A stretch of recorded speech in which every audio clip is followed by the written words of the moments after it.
Magandang araw mga kabetlog tech. Ngayon mag-i-install tayo ng roll-up door. Eto nga't kinabit na natin yung hindi ko na na-videohan yung paano kinabit ang plate. Yung pagsasalpakan ng spring. Eto't ginawa ko na yung button bar, yung pang ilalim. May tinanggal pa kaming accordion sliding door dyan. Yung nasa harapan na pinagwe-weldingan ko. At pagkatapos ngayon at isinalpak na namin yung 12 pirasong dahon. Eto nga't lumabas nga si ate at may dalang pamerienda at hindi namin pinatos at may bayad nga naman. Sino ba naman ang hindi makain yan kung iyan ay libre? Eto at nagsalpak na ulit kami ng 12 pirasong dahon.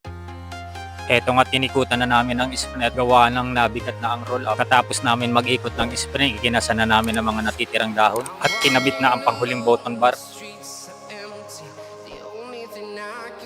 Pero nang itinaas ay napakabigat naman ng roll up, kaya inalis na rin uli namin ang button bar para maikutan pa ng dalawa ang spring. Bago po ako maging isang teknisyan, nito talaga ang trabaho ko. Ay nasa planta ako ng gawaan ng roll up door. Taong 1992 pumasok ako sa kumpanya ng Lake Steel MFG Corporation. Kaya sa mga gusto magpakabit o magpa-repair ng roll up door, i-message nyo lang po ako para mapag-usapan po natin. Kaya kung bago ka pa lang sa channel ko, paki-follow, like, and subscribe at share nyo na rin para makatulong tayo sa iba. At paki-hit na rin ang notification bell para lagi po tayong updated sa mga gagawin natin video. Maraming salamat po mga kabetlog tech.